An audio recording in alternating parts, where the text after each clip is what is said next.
action. And the time is up. I mean, the timer is up, not the time is up. Fuck. The words, they're hard. Hello, everybody, and welcome back to Tea Talks with me, your host, Teaonalamb. Today, I have two lovely special guests that you have already maybe heard or seen on the podcast. Please introduce yourselves. Ladies first, of course. Oh God. Okay. I'm Pixie and itsPixieStix. But Pixie decided to leave, so Pixie the cat and itsPixieStix. Yeah. Yes. the person. Yes, I stole her name. Yes, that is true. And next. I am Melt, also known as MeltManofGP.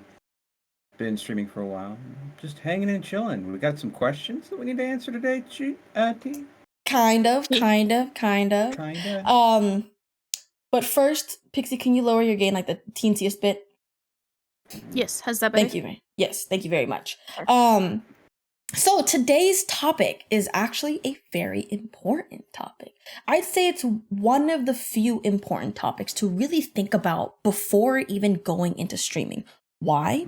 Because it is something that every streamer has 100% dealt with, other than just, having to figure out what your niche is, where to get started, what games to play, if you're going to go solo, no cam, what program to use, this, that, like all of those, problems. Yes. But they're, first world problem bullshits, like they're so small, so minuscule, you can get over it, But when it comes to this issue, it's something that is not just okay, I've decided my niche, I'm done, I'm going to stick to it. It's not just okay, I'm going to stick with OBS, fuck Streamlabs, I'm good. Oh, I want to stick with this one aesthetic. Which is correct. Exactly. I think everybody here can agree that Streamlabs is freaking Streamlabs is horrible. I made Pixie move over to OBS. No, I never used Streamlabs. Oh, you didn't? Okay, I No, hope somebody. I have converted like 4 people from slobs, though. Yeah, slobs. That's just such a great way to refer to that. Because it's called slobs, yeah. But it's actually not considered slobs anymore because of OBS, that whole shebang, whatever. But I don't care. It's still slobs, and I will continue to convert people. Yes. I am on a mission. This is my mission before the OBS gods. All you need to do is get Stream Elements and tack that into OBS, and you are good. Like almost all stuff that Stream Elements charges you for. I mean, Streamlabs charges you for, you can get for free just by tacking Stream Elements onto OBS. So. I didn't even know Streamlabs charged you. I was the one that got Melt on Stream Elements. To go ahead and have a merch shop, you can get it free through Stream Elements, or you could go ahead and get Streamlabs and pay like $120 a year. Are you kidding? Yep. Wait, I didn't even know that. I didn't even know that. That's horrible. I basically, let me put it this way, a long time ago, I didn't know about Stream Elements for OBS. I wanted to get merch going, so I went ahead and paid for it for a year to try it out. Jesus. And it is so predatory. It is like they are trying to get all small streamers in there so they can get into what little money you're making. And, I mean... it's just rough. Jeez. Considering T told me about Stream Elements, I switched over. I did. She helped me through the conversion and everything. Yes, I did. And like that's $120. I made all of his overlays and I upload them all onto Stream Elements and I set everything up. I set his chatbot, I set his commands, I moved all that shit over from Nightbot. I did that. And I did that. Because me is I. There's still some stuff from Nightbot that hasn't been moved over yet. Yeah. There's a few things, but see, I am here to spread the gospel of Stream Elements and mix it up. Yes. That is my gospel. That is true. It's a much simpler, cleaner, easier experience, and is less money coming out of your pocket. Yeah. 100%. God, I didn't know that you had to pay for all this stuff on Streamlabs. Oh yeah, a lot of the things from Stream Elements are gated behind a paywall. Ew. But okay, enough about merch. No worries. That is a problem. That is a for problem. because figuring out like what software to use and like what's the best software. And Pixie and I have spent hours. Oh my god. We have spent hours just in call, hanging out, working on merch ideas, and trying to find out what to move to, if we should move this, that, different ideas. So much problems. But other than that, what we are going to be talking about today is how to deal with comparing yourself to others. It's something that is not just a streamer-based thing. It is something that is in every career, every aspect of life, being compared to your sibling growing up, being compared to your friends, being compared to your classmates. Comparison, Tristan says this to me, my boyfriend says this to me, comparison is the thief of happiness. And that is true. And I hate him for saying it because shut up, stop being right. But it's really, really difficult. Yeah. It's such a difficult thing to really manage because comparisons are always going to be there no matter how much you push it out of your own brain, because everybody else is going to do it around you to the point where you're like, fuck. And then you start thinking about it and then you spiral. And that's what today's podcast episode's about. Like just comparisons, spiraling, how it affects you as a streamer and trying to take yourself away from that. And also maybe even dive a little bit into the separation between streaming for fun and streaming as a chore/work, which is something that we have all definitely dealt with. We all here have definitely started streaming because it's fun, right? Yeah. Or just the thought of it, right? It made sense. Yeah, like with like how often I game, with how often I already played games with friends, just starting to stream because it's the same thing anyway, it's just now broadcasted live. It makes sense. You're having fun with friends, this and that. Pixie and I have talked about this slightly briefly already. That's just a reiteration, but slightly briefly. Slightly briefly. But like I forgot my train of thought because of the slightly briefly. Well, like I started because I was living with roommates before COVID, and then I live in Orlando. Met my roommates at Disney. That's where we all worked. That's how we became friends, and that's how we decided to move in together. It was because we all worked in the same location at Disney. So we all moved in together, and then during COVID, we all got laid off. So we kind of had to. One of my roommates, she decided it would be better for her to move back in with her parents. Another roommate, he also decided that would be the best idea for him as well. It would allow him to work on, his student loan debt. So I was the only one left here, so I had to move in. Like, I had to figure out where I was going to live. So, like, I live by myself now, and I just didn't really get a lot of social interaction anymore. So I decided to start streaming so that I could talk to people. And I made, like, a really good friend who lived, not in Orlando at the time, but still in Florida. And now she lives in Orlando, and we hang out really frequently, like every couple of weeks probably, just because we both have really busy schedules now with like school and work and all. And but like it's allowed teachers. It's allowed me to make a lot of friends, not just online, but also in my area as well too. So it was just a really good way for me to not be a gremlin. Exactly. And wait, you're saying being a gremlin's a bad thing. Still kind of a gremlin, but I go outside gremlin. Instead of in my cave gremlin. The rare evolution of gremlin that actually touches grass. Oh no, I don't like the feeling of grass. Touch grass, goddammit. Withdrawn. Point withdrawn. I don't touch grass, but I get sunlight. Yes. Yes. But so let's get a little bit into have you guys like gotten to a point, and like when you guys started streaming, right? When did you guys reach a point of fuck, I have to stream today, it's on my schedule, or I promised that I stream today, and it felt like a chore more than like yippee, I'm playing games with friends, or I'm playing games, might as well stream it? Like when did it turn into that? I mean, pretty early on, I would say I have to stream tonight, but it wasn't in a bad way, because I would make my own schedule and I would post the schedule. So it's like, okay, I've made this commitment, I need to stick to it. But I wouldn't say it was a bad thing. I mean, my schedule hasn't always been the most consistent. So depending on what's going on in my personal life, because like I work full time and I'm a senior in college right now. So like my schedule is kind of hectic. I've had to do internships on top of doing school and work. So sometimes I just don't have the time or the energy to stream on top of that. So there have been times where I just felt like I need to take a little bit of a break. But it's never been the point, like, I really don't want to stream, you know? Like, even during those times, like, right now, I'm kind of in, like, and I've had, like, personal stuff going on as well right now. So I haven't been able to stream, but it's never been I'm not streaming because I don't want to. It's been more of I really wish I could stream. I just don't have it in me to do it right now. Yeah. Okay, but I think it has been, I need to stream since the beginning. You know, but not like, but never in a way. negative way. Okay. Yeah. I'm glad that you never kind of have gone through that. Thanks.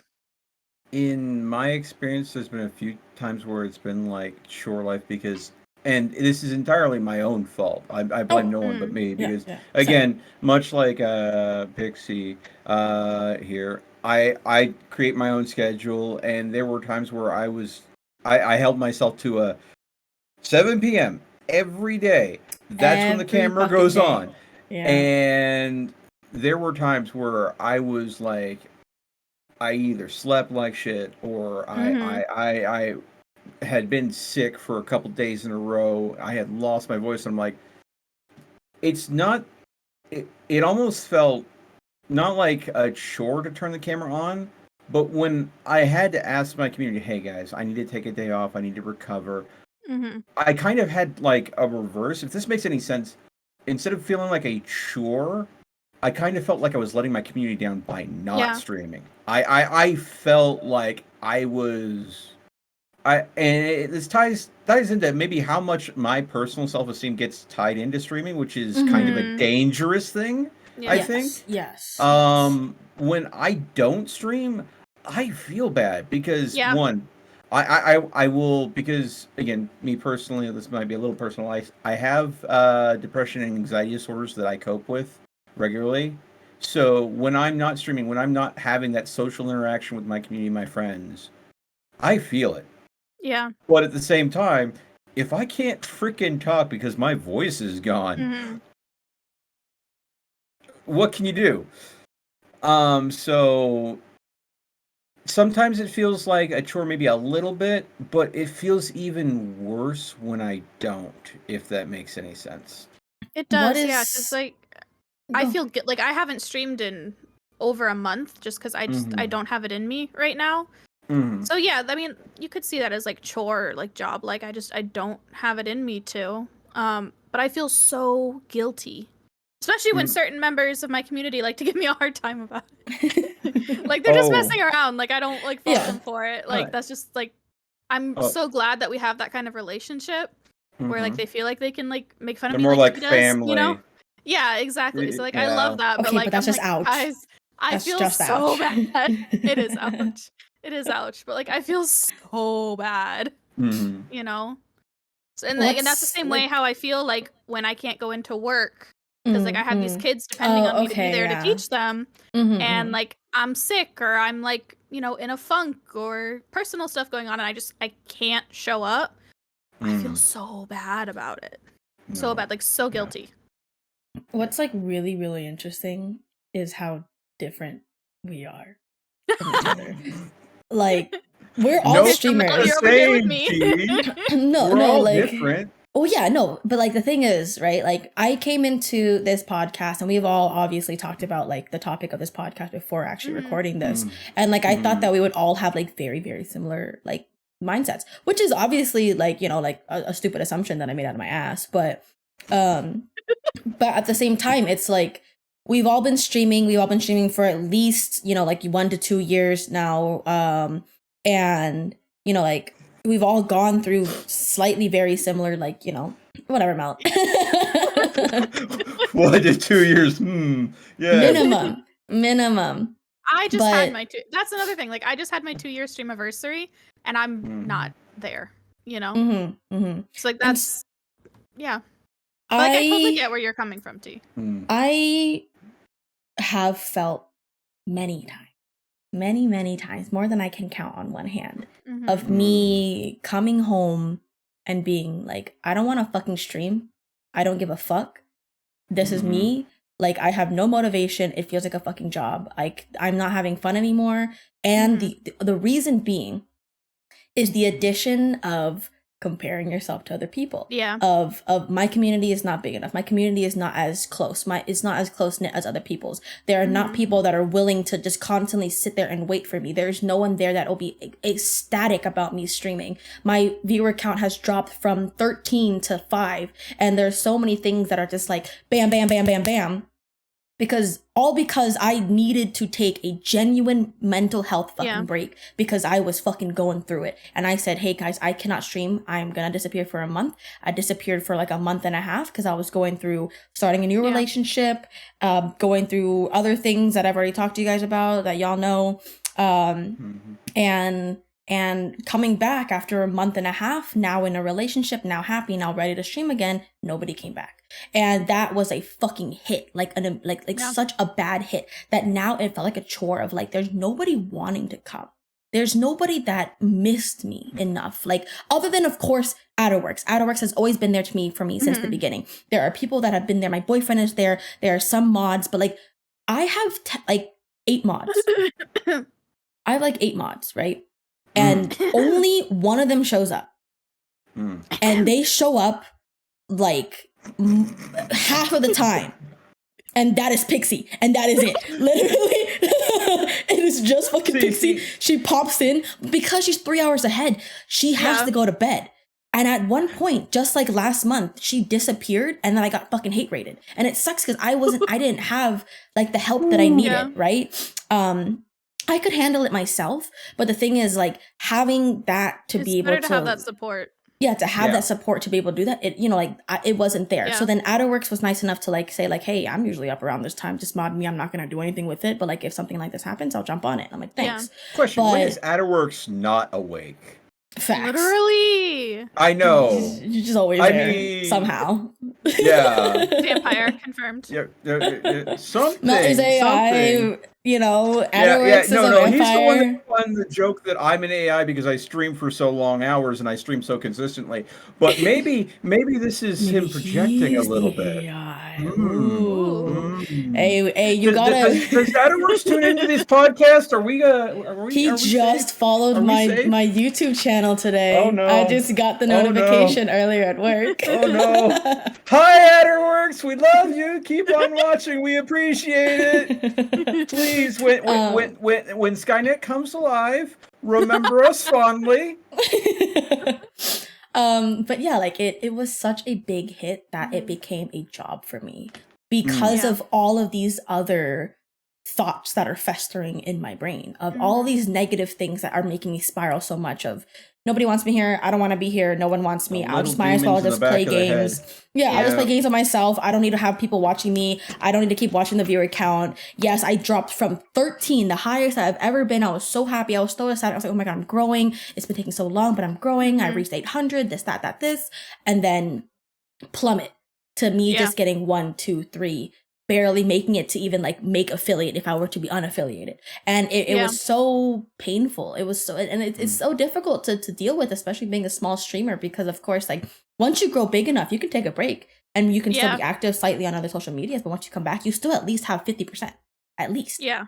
But I think that's the hardest part about needing to take a break, because everyone needs to at some point, of course, for one reason or another. Like for like quote unquote regular jobs, like you need to go on vacation, you need to take a break if you can afford that luxury, of course, but everyone needs to take breaks at some point just to like recover and rest and give their body and their mind a break. When you're doing something like this, like you said, especially as a small streamer, it's so scary to take that break. Yes. Because I mean, same thing, like I'll be streaming consistently for a while and my viewer count will go up, which I try not to look at because that just stresses me out. Because again, I'm comparing myself to other people, and people I mod for, I know what their viewer counts are because I could see that. And then I see mine and I'm like, and it starts going up and I'm like, oh yeah, I'm doing so well, I'm growing, people like what I'm doing, I'm relating to people, whatever it may be. And then I'm like, shit, like something has happened, or my schedule has just gotten too crammed, whatever. And I need to take a break. And then I know, like, I'm trying to plan when my like comeback stream is gonna be. I'm hoping maybe tomorrow if I'm lucky. But like I know there's gonna be like 2 people, and like I love those 2 people to death. But like yeah, that hurts. That kind of, you know, exactly. Like, just on top of everything else you're already feeling and dealing with, there's just that like just to like salt in the wound and stuff like that, and it just makes it so much worse. Yeah. It's just like a little ouchy. Like I'm already, you know, stressed, depressed, anxious, whatever, and then just to add salt to the wound, it's like I have to start all over, basically. Yeah, like I love my community. The whole point of streaming was to build a community because I was so jealous of Melt having so many people that are constantly coming, like regulars. The thing is, like me, like you having regulars, you having like a slightly active Discord server, even you, Pixie, you having a slightly active Discord server. Mine has fucking cobwebs. Mine has those fucking tumbleweeds and shit. The only fucking people that message are people. Okay. Let's talk about this. The most active part of my Discord right now. You want to know what the most active part of my Discord is right now? The Pokemon channel. No. The memes channel. No. What? The counting channel. Oh my god. See, I didn't want to add that shit. That's just fucking nasty. It keeps people interacting and checking different areas. It is, it's legitimately, I've even participated a couple of times myself. It is a wonderful engagement tool. I'm going to tell you, because people want to see how high can we get the number before someone fucks it up. And then, of course, when someone inevitably fucks it up, then everybody feels motivated to try to get the number back up. Yeah. And does it have any physical, meaningful value added to anything? Not really, but it is a very simple way that people could play a game together that might not be able to otherwise. And it's cheap junk food entertainment. Let me put it that way. It doesn't work if no one already doesn't talk. I understand. No, I understand. Like the second a Pokemon spawns in my channel or in my server, Rai is on that. Well, yeah, I know. Like he does not talk anywhere else in the server, but the second I'm convinced he has all channels muted except for the Pokemon channel. I hate him. So as soon as something spawns, he stole my fucking Pokemon because he's a bitch. I fucking kept spelling it wrong, and I said give it to me, and he fucking said the right name, and he stole it from me. He's like a bitch. He said yoink. Yeah, fuck him. But yeah, no, it's really interesting. It's really interesting how like all of our mindsets are really different. Like, yeah, no, I still care about my community and stuff, but like at the same time, it's like if I feel like they don't love me, then it's like, why do I gotta love you? But of course, like I know that there are still people that do love me. You know, like I'm generalizing this emotion for everybody, right? But still, it's just like fuck. And then it would become a job. I don't stream like the last month because of that raid. I have not wanted to stream out of fear, but also like damn, I'm working, I'm exhausted. Will anyone even come back? My stream only popped off because it was a community-based thing. All those people ain't gonna come back. And when I streamed again, because Tristan pushed me to, none of them came back. And I knew it. So it's like, don't follow me if you're not coming back. Please. I don't care really much about my follower count, but do not follow me if you're not gonna come back. Because then it's just, yes, because like I reached 1.3K. And I purged literally 800 fucking people because they have never come back to my fucking stream. And I was sitting at a 300 to 400 and I was depressed because I was like, that is such a sad low number. I grew so much. But the only reason why I grew so much is because I kept playing Jackbox. I kept playing Among Us. And all these kids keep coming back and following me, playing one game and never coming back. So they're all fake followers anyways. I never actually reached 1.5 or 1.3, you know? Term. I don't like that term, fake They're followers. like bots, like in my eyes. Like they're like bots, you know? Like they just follow. Like that's it. Like that's of course my point of view, my opinion. But you know, like even if they were to come back like a year later, like, who are you again? That's fine. But at the same time, it's like, I unfollow people that I follow to make sure that, because like I know I'm never coming back. I don't want to like fantasize their numbers because at least from my point of view, I don't like mine to be fantasized. Of course, everyone thinks differently, but yeah, no, I would rather have 5 followers and 10 viewers than 10 viewers and 1,000 fucking followers, because then that engagement rate is dog shit. And then I don't know. I mean, I've followed people that I don't really watch, but I keep the following just as like a way to show support, you know? Like there are people who like I've gone with them on a raid and it's like a friend of a friend or something. And so I follow them because it's a friend of a friend and I want to, girls support girls, whatever the case may be. And I'll follow them and yeah, maybe I never watch them again, but like I still feel like I'm being supportive by having that little follow, Well, for me personally, I can kind of relate to that. Only for me, it's slightly different. I find that when there's a lot of people that I follow that I don't regularly watch. Yeah. And these are again people that I've met through rating their channel because right. A friend or a viewer will say, "Hey, so and so is playing this game and they're currently available for you to raid." And I'm like, "Okay, yeah, we'll raid them. I'll watch them for a little bit. I'll be social in their chat." And if they seem like they're a great person, I will follow them. And the reason why I'm following them is not because I'm going to watch their content. It is because the next time that I'm ending a stream and I'm going to raid out to someone, it makes it easier to find them to raid them again if they're live. So it's not just that I'm using it as I'm following to watch. I'm following so I can send my community back to these people because this person seems to be a legit fun person to watch, and that's the kind of people I want to have my audience hanging out with in meeting. Okay, so now it sounds like I'm a villain. I don't unfollow every person I don't watch. I don't follow just like 3 people. No, I still follow some random ass channels that I don't touch. And if I have communicated with them, if I played games with them, if they seem like a cool person, yes. I also do the same thing where I follow them to rate them. Friendships. He's just gonna be mad at us after this. No. I'm not a villain, okay? It's just that sometimes I just raid a literal random ass person, and like maybe like they stream like once a month, or like they just stop streaming completely, or just like, oh, I just raided because I really wanted to raid and I wasn't even really interested in them in the first place. Then I would like unfollow them because I just like feel like I'm forced to follow, like I brought up on a previous podcast, because Adderworks follows them. I'm like, shit, I gotta be nice. And so I follow them. By the time it's like, oh, like I actually don't really like their content, or like, like, this is not really something that like, if I were to really want to watch streams, it's not something I really want to watch, and I would unfollow. That is what I mean by I unfollow people I don't watch. Like I would not be willing to watch, or like it's just not my type of content, or like I'm bored, or like this ain't me. I will unfollow them. But I still have a shit ton of random ass people that I follow. Like, yes, like I follow all of Pixie's friends. Do I watch them when I go live? When they go live? No. Do I watch Twitch streams? No.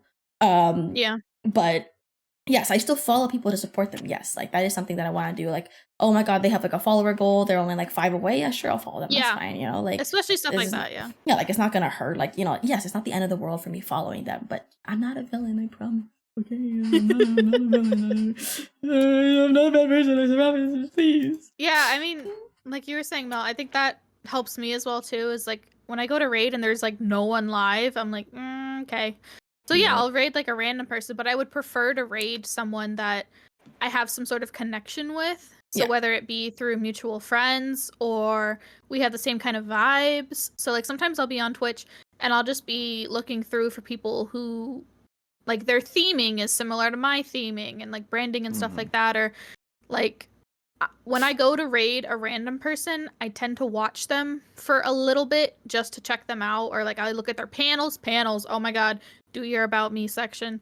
I check their panels first and foremost before anything else. Me too. Just to see if they're like because like I have stuff in my about me about my personal beliefs and morals and stuff like that, and I don't want to send my audience to someone who's completely opposite of that. Like, because in a way you're like promoting that person by saying, yeah, like I support what they're doing. Like, exactly, to a degree, yeah. This absolutely. person is worthy of me bringing my people to them because I value my audience and I like my viewership. I really value them and I value the trust that they've put in me by coming back and watching me. So it's like when I go to raid someone, I don't want to like break their trust by sending them to someone who's not like a safe space as well. Exactly, because then like it would seem like you're okay with this, and then they're like, oh, I thought you weren't, but like okay, and then they might unfollow Pixie, and it's like, wait, that wasn't my please no. Like, I just don't want to, because I mean, I have a lot of LGBTQ plus community in my because it's just I'm a theater kid, okay? Like, that's where I've always been. So like, I have people, with mental health issues, chronic health issues, the LGBTQIA plus community, and I put a lot of importance on making sure that I am a safe space for people. So when I'm rating someone else, if it's someone that hasn't been vouched for by a friend or something, I want to kind of check them out to make sure, like, I'm not going to be putting someone in an uncomfortable situation. Yeah. The last thing you want to do is rate out to someone that is like grossly misogynistic and just an absolute. Exactly. Or just randomly drops the hard R and you're like, whoa, wait a second. Yeah, exactly. Yeah. So I thought you were cool. I'll go through and like find people and I'll follow them because it's like, this is a good person. Like, they'll say in their bio or whatever, intersectional feminist, or this is a safe place, stuff like that. I'll go and find people that I know are going to be safe. So I have people I can raid if none of my friends are live for me to raid out to. Yeah. And it's also, that is incredibly valuable, but also when you've got like a vibe going in your stream, like you going for like a chill, relaxing stream, looking at who game. that's you want to go ahead and kind of rate into light kind of streams. Like, I have seen people that will be playing like a chill game and they will be intensely playing that chill game, like extreme high energy, and I'm like, I can't do that. No, that's not what my audience is prepared for. We're here to just vibe and chill. So we're gonna go ahead and casually go through this. And someone is like absolutely min-maxing, cranking everything. I'm like, you can enjoy the game like that, but I'm not gonna. I don't know if my audience is gonna be down for that either. But then again, also, I have to keep in mind who's my audience, and there are times where I'm running a chill stream, and then I know that like the majority of my viewers, because they've been viewers for like ever, are like into like shooters and stuff. And I don't play competitive shooting games. So that's why he sends them all over to me, baby. So maybe I could go ahead and catch T live every once in a while and send people her way, or to some other like MOBA gameplay or something like that, because I don't do that kind of shit. I'm sorry. Yeah. I don't like competitive gameplay. No, same thing. The majority of my viewership, they're all like chill, Apex, cozy. Valorant, what else is there? Overwatch. Overwatch. That's you have what, like Smite as well, as kind of in that space. Tarkov. Ooh, CSGO. I heard some things about Tarkov recently. Did you hear about the Wiggle scandal? No. Does it involve the purple wiggle? No. What, the sexy one? I don't know what the purple wiggle even is. A motherfucker fucking DM'd me at TikTok's like, hey, yo, look at this. And it's the fucking Wiggles out of costume, shirtless or some shit like that. And she's like, oh my god, look at this Wiggle. I have not. If you have seen that, you need to send it to me because I have not seen that. Okay then. Apparently there's a side story, but no, the purple wiggle, he's a twin, and they used to be in this like band, like this like punk grungy band, like when I was a kid, like the two twins together. And now one of them is still kind of like that, but like more ravey, and the other one is the fucking Wiggle. And it's the funniest thing. I love it. Yeah. The Tarkov Wiggle scandal, though, is a prominent Tarkov streamer created a new account to see how easy it would be hacking Tarkov. It's super easy to hack. There's and so I love that. He streamed the process of him. It took him 5 minutes to get the hack. He got in and was basically streaming what the experience was like. And apparently, if you are on the other side of the map and you're seeing someone through the wall, you can wiggle left to right. And if the person through solid objects can't see you, looks at you, and wiggles left to right, then they're basically saying, hey, I'm a cheater. Are you a cheater too? Cool. We'll stay out of each other's way. Oh, I like that. So basically, it was a way to showcase. And he went through finding how many people that would return the wiggle. And it was so prevalent. So many people would look at him and go back and forth. So it's one of those things that like a lot of Tarkov players after that hit, like the community's kind of dropped because Tarkov's just not doing enough to stop these third-party programs for things like being able to wall hacks, aim bots, all sorts of things. And it's just, it turns me off even more. And this was one of the reasons why I don't get into competitive gaming, because in some games, it's really hard to pull shit like that off. Yeah. But in a lot of shooters, aimbots and wall hacks is just part of something you have to be concerned about. Yeah. Love that. Oh, wow. Another reason for me to not play them. Yeah. But to reel us back in, oh, sorry. Do we all have ADHD? Yeah, no. I tangent so hard. Yeah, oh, man. I don't know. It ain't me. I'm unmedicated. It ain't me. But let's talk a little bit about the whole like comparison part. You know, so like we've already briefly talked about, you know, like feeling like it's a chore and all this and all that, and how like I have definitely felt like it's a chore, but you two have not. You guys feel like you guys are guilty, which is fine. It feels like a chore sometimes, but I also feel guilty. You know, like it's like, oh, I have to stream tonight. I'm just really not up for it. I told them I would. I'm just really not up for it. And then there's the dread that you know you're low energy and you have to put on this. It's a little bit of a show and performance. You want to be entertaining for your audience, but you get in your own head and you start second guessing that if you're going to be able to put the value into that stream, what they deserve. Exactly. So let's talk a little bit about comparisons. I've already like briefly gone through like, you know, like me spiraling out of fucking control and me being depressed and the corner of my room. But well, the challenge is looking at other streamers and then comparing them to your numbers. And I think this is kind of where T is getting at this. Yeah. And where she's trying to guide us despite us tangenting off to the left screen.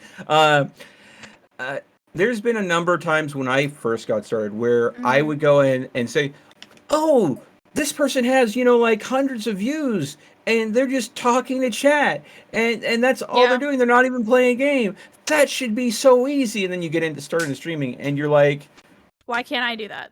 Why can't I do that? What about me? Save some pussy for what about me? When I started out, I was like, okay. I knew that it was going to be hard to get started to a certain degree. I went in expecting that.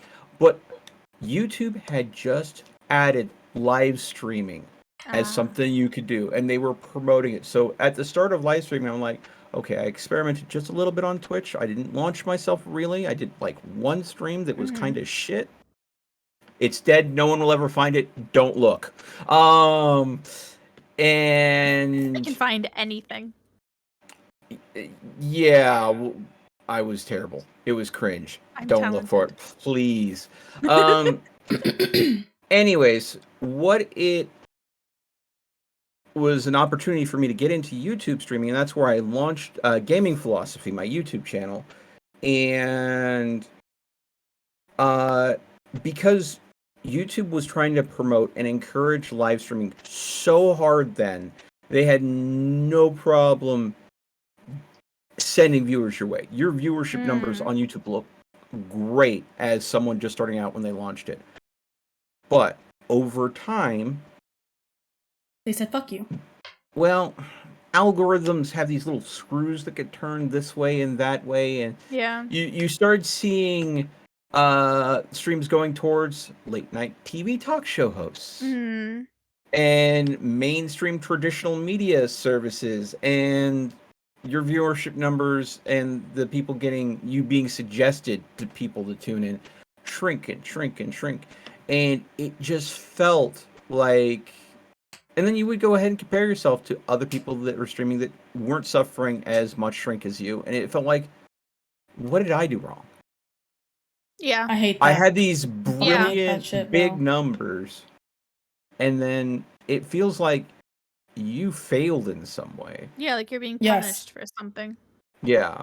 And at that point I had like there was a point in there that I think if you went back to the YouTube channel and you watched through my vids, you could see when I was just, there was a point where I was still streaming, but I was kind of crestfallen from just dealing with the numbers and the shrinkage.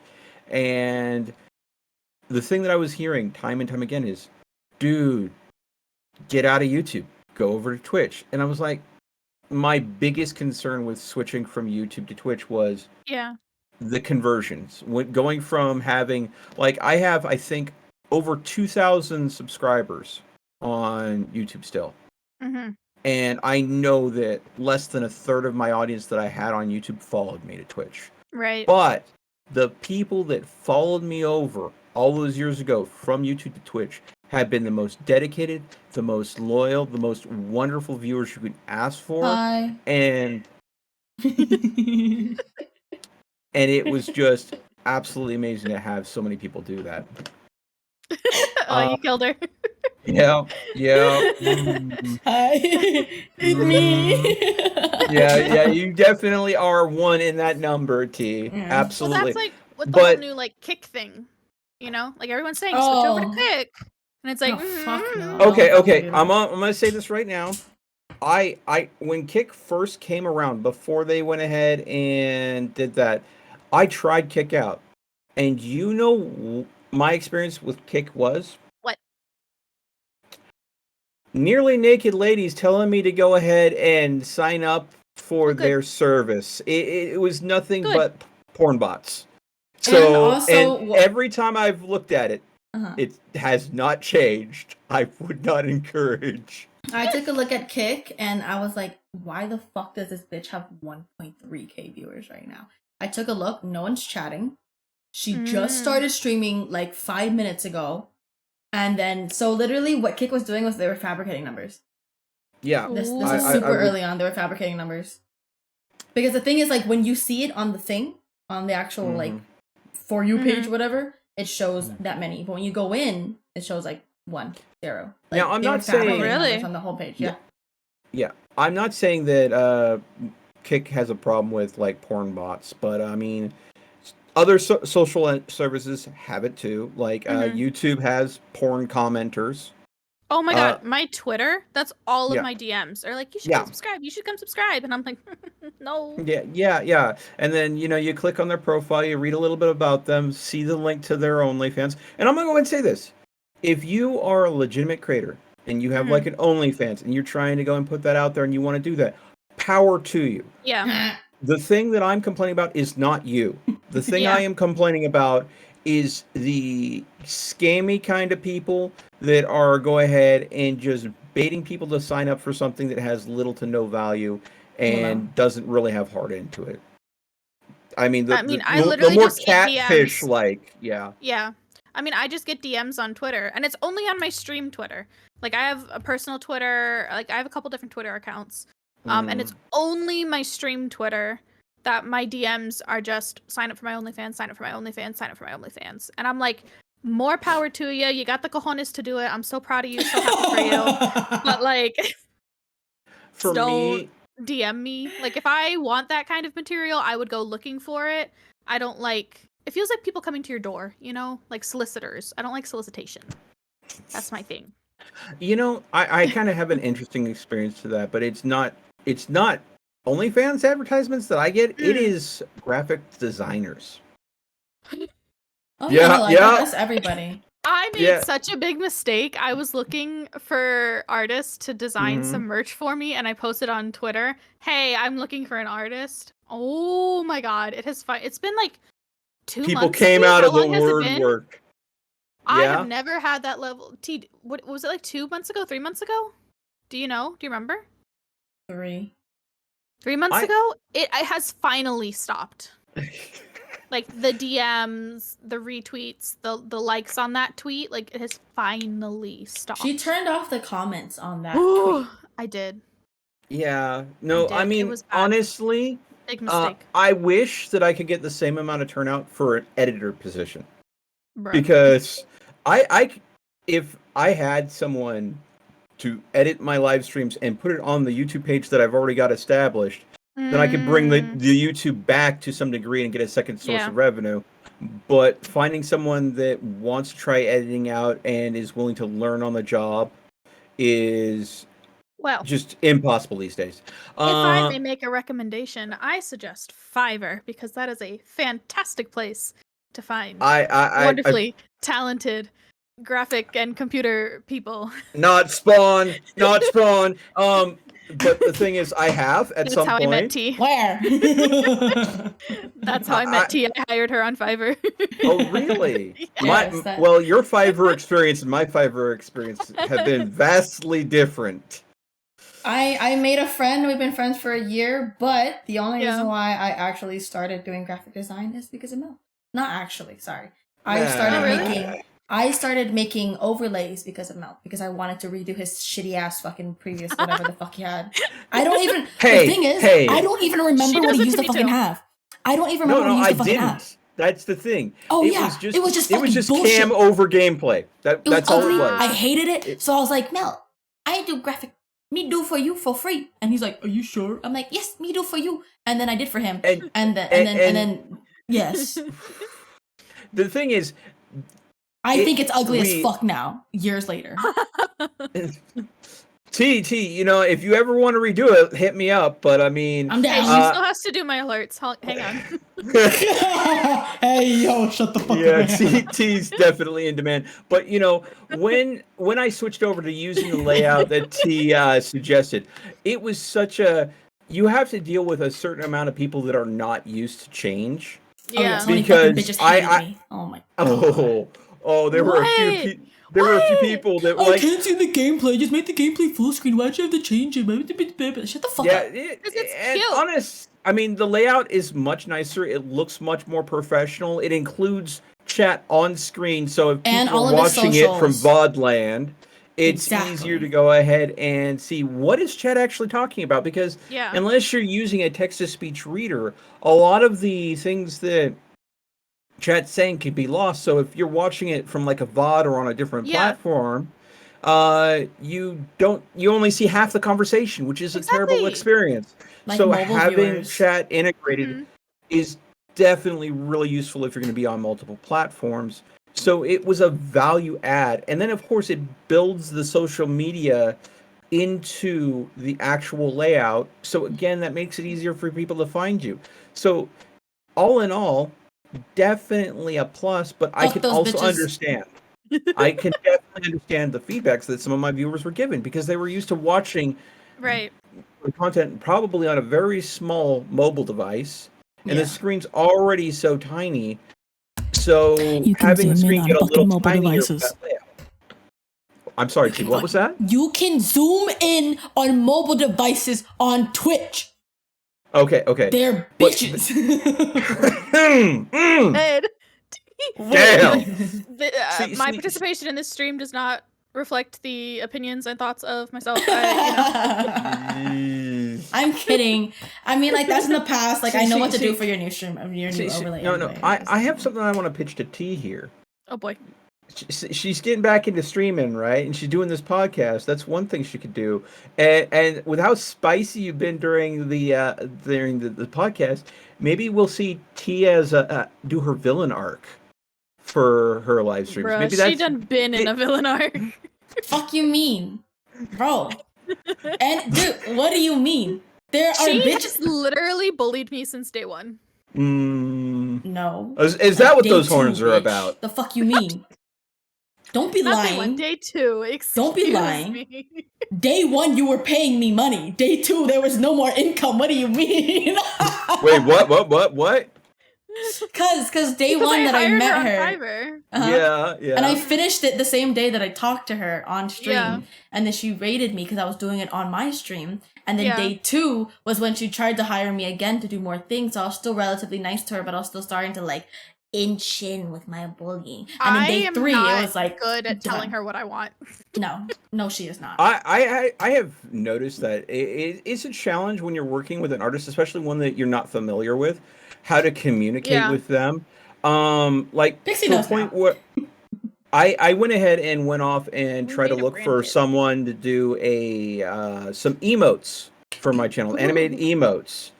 And all I wanted was because I was doing a lot of tabletop D&D. I wanted a D20 to basically three emotes. One, throwing the dice. The second one being a bounce. And then an optional fourth that would be either landing on a 1 or landing on a 20. So technically it was 4 emotes. I like that a lot. That's really cool. But they could not, they said, oh yeah, I get it. And then they submitted it to me and it was completely not what I asked. I'm like, this is nothing like I asked for. Could we go ahead and redo it? And they're like, well, I'm not sure what you mean. And I literally drew up a storyboard for them for each emote. And they were like, oh yeah, no, it makes total sense now. And then they gave the emotes to me again. And the dice, this is like waiting for a long time for this. And I understand art doesn't happen overnight. Right. The dice was really small. Aww. It was barely legible. And when you lined all 3 emotes into chat up at the same time, they didn't match up. They didn't time them at all. I'm like, at that point, I've already paid them. They keep on offering to do revisions, but at the same time, the revisions take forever. I just took the emotes as they sent them to me, and I just added them in. And I'm like, I look at them, and I'm like, too bad I don't know how to animate.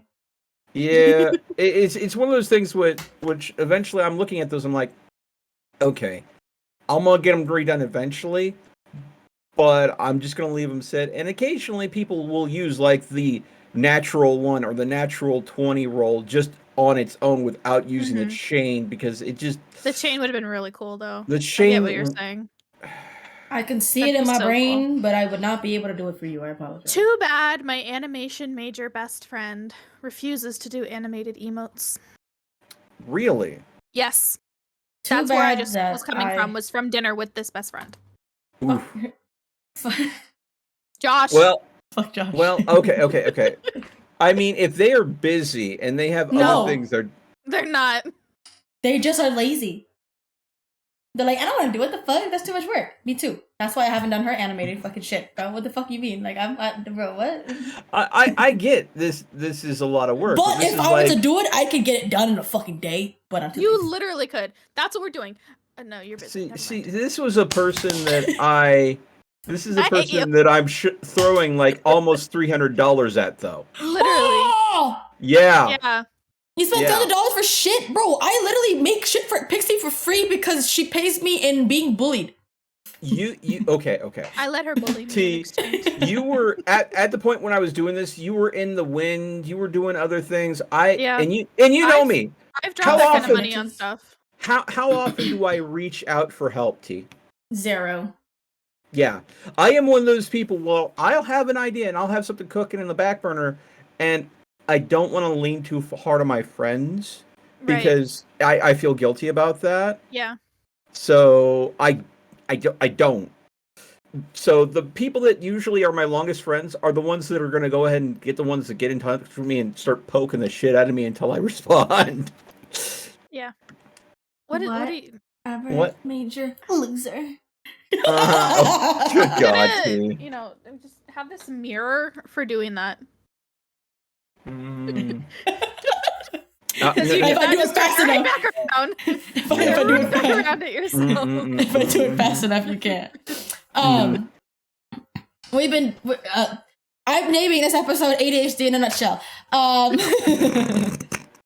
You should know. But yes, I have someone I started streaming with. We started streaming 2 days apart. I started streaming 2 days before them. We met on Reddit, on a Reddit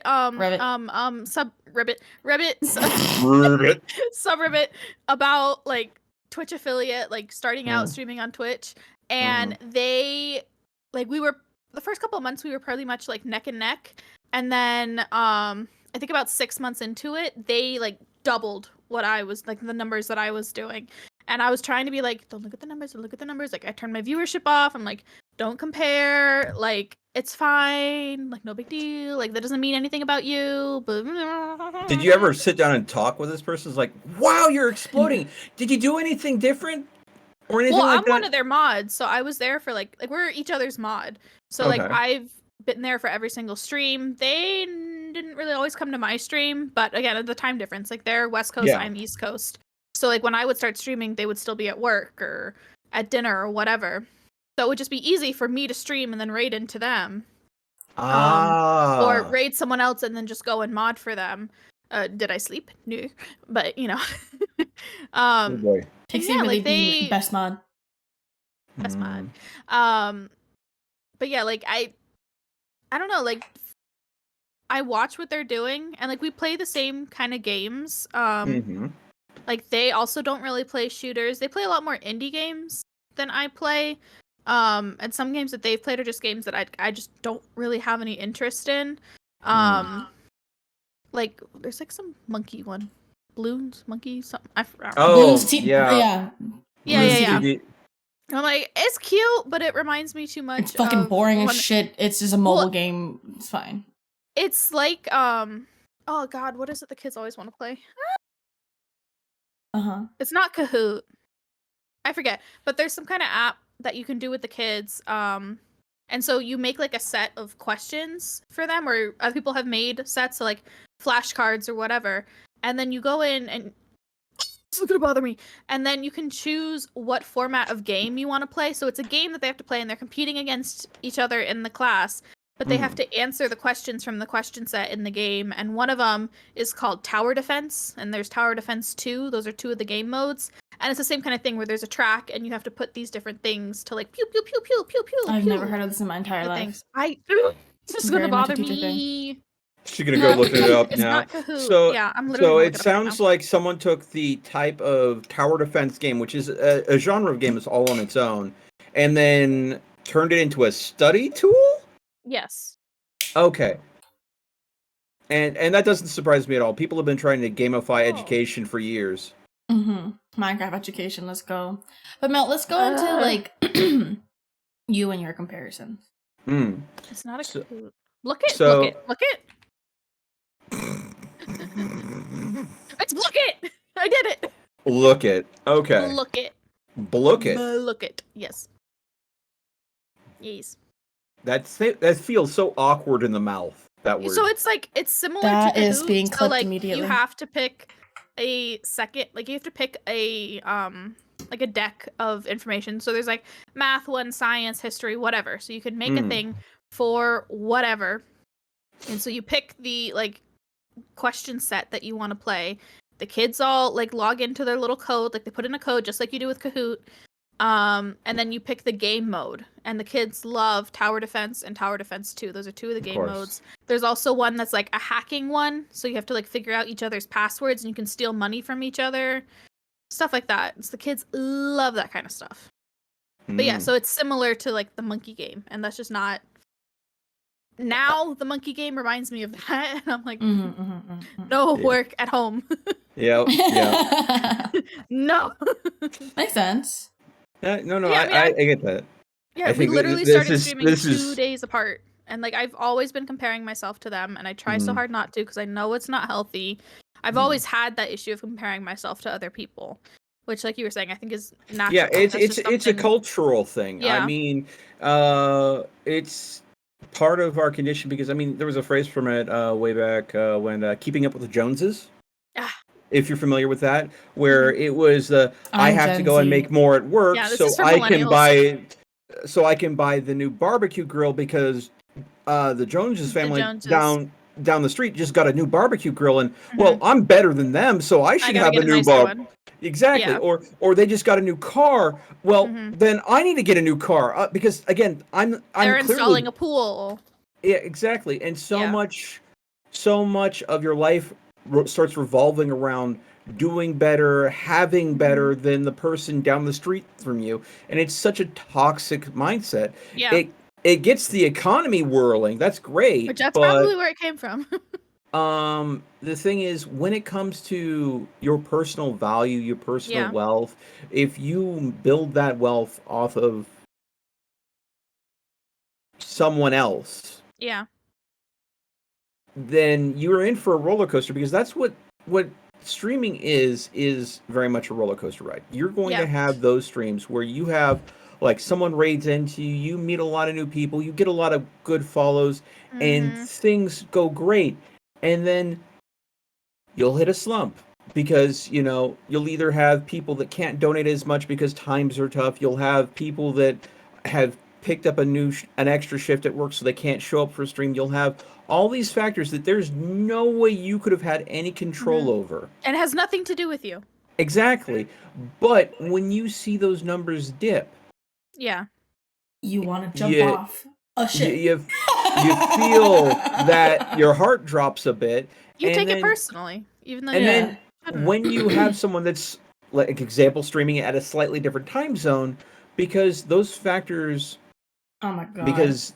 Oh my god. They do so good when they're not in your same time slot. Then it's like, what am I doing? And sometimes it simply is the time slot is the difference. Yeah. I stream till 5 a.m. My main viewer base was fucking Australia. I changed my fucking time. I ain't got no more Australian viewers. Goodbye, viewership. I know. My Aussies are gone. I had a lot of Aussies at first, too, and they're all gone. I'm like, that's fair. You're asleep. Or at work, or whatever. I don't know what That's how I made friends with, like, I became friends with a streamer that is from Australia because I raided him out of nowhere because he was still streaming at the time I was done. And now I'm friends with him. Mm-hmm. But, like, I don't stream at those times anymore.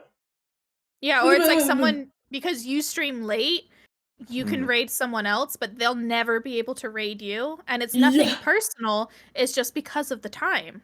Yeah. Mm-hmm. Like, by the time it's time for them to raid, I'm asleep. Or I should be asleep, maybe. Should be. I should be real. Asleep. One of those things that streamers deal with is sleep schedule. What's that? What's that? Exactly.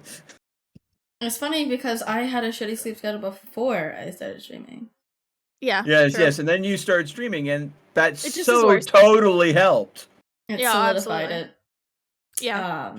But you know, when you're going ahead and looking at comparing your numbers to someone else, it is so easy to hit that point where you're not understanding those exterior things that are affecting the numbers and just internalize it and start blaming yourself and trying to say, am I worth less because I'm not as good as X, Y, Z? Mm-hmm. And even that, you said, am I worth less because I'm not as good as? But it's the numbers. It has nothing to do with if you're as good as them or not. It's your numbers that you're comparing. But you just automatically you switch out that vocabulary from because I'm not hitting the same numbers as them to because I'm not as good as them. Exactly. And it's just something you do subconsciously without even realizing it. I'm like, but it makes such a big impact. I mean, even if you just watch your vocabulary and you switch your vocabulary to say, am I not doing as well as them because I'm not as good as them, to I'm not doing as well as them because we're not hitting the same numbers. That even makes such a huge difference to like your like internal self-worth. Yeah. Can you tell that she's an English teacher? No, not at all. No. Let's see here. Talking about games that can be used as teaching apps. Well, that maybe it gave away a little bit of that teacher cred right there. And then talking about vocabulary. Goddamn. No, Pixie, you just out yourself Linda. a little bit. Listen. I mean. So if I started talking about, let's see here. So if I started talking about like Darkwing Duck and stuff like that. No, see, I could out myself. Tailspin or yeah, I could start outing myself for how old I am. Wait, what the fuck? Millennial time, T. This is millennial talk. So you've never watched a single episode of Tailspin, T, right? What the fuck is it? Tailspin, Darkwing. What are these? These sound like fucking Pokemon attacks. What the fuck is this? Saturday morning cartoons, T. Yeah. Saturday morning cartoons. I didn't have cable. I was poor. No. You guys are making fun of me for being poor. We're not. I know, I'm kidding. This is Antenna. I loved Antenna TV. That shit was good. PBS, fuck me. That's the shit, PBS right there. Word girl. Yeah. Okay, so let's see. I'm trying to think. What was the dominant? Oh wait, I'm going off on a tangent. Forgive me. I was about to say what was the dominant cartoon that you watched growing up, T? And then I'm like, Mr. Rogers. Oh, that's not a cartoon. Ah, Mr. Rogers. I love Mr. Mr. Rogers. Neighborhood. I cried when he died. He was a beautiful man. He was a beautiful man. I will say my favorite like cartoon, as much as I was an antenna kid, I loved Crashbox on HBO. What the fuck is that? That's one I can't even track with. I don't think I've ever watched Crashbox. This is like the best. Oh my god. Okay, I'm gonna have to show you guys later. It's Okay, so good. Yeah, DM us some links and we'll take some looks. I love Crashbox. I miss it. I am a youngin. It was like a lot of like brain teaser puzzle games. I Like, don't remember it was a bunch what I of like watched on TV. mini games within the show. One of them was like distraction news, so there would be like a little news anchor giving a little like spiel about whatever. I know what was popular. Arthur. And then there'd be all this stuff. Yeah, Arthur. There'd be all this stuff happening on screen and like all these extra sounds and stuff. And so it was supposed to try to test like your attention span and your ability to like focus and pay attention. And so at the end of her little spiel, there'd be like a 3-4 question quiz or whatever about the like news thing that she just presented. And so you would like see if like how many questions you could get right. Even okay. I'm sorry. I get the concept. I'm like, you just said that you enjoyed school at home. Yeah. Fuck you mean, bro? Attention. Entertainment is supposed to test your attention span. My favorite minigame they had, though, I forget what it was called, but it was one of those ones where they would have like word puzzles on the screen, but it would be like a graphic visual kind of puzzle, right? Like so there'd be like a picture of the cloud, and then there'd be the word head in the cloud. And so the expression you were supposed to think of was head in the clouds. So it would be a lot of things like that. And my mom and I would go ham on that to see which one of us could figure it out first. So what I'm learning about Pixie is she's addicted to learning.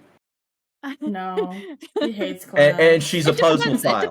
It depends on like what it is. Like if it's something I'm interested in, I will stay up all night for like weeks learning everything I possibly can about it. But if it's something I'm not interested in, I'm like, where's Quizlet? Literally fucking told me that she stayed up all night for so long just learning about the Himalayas. And the people that fucking guide you on the Himalayas. No.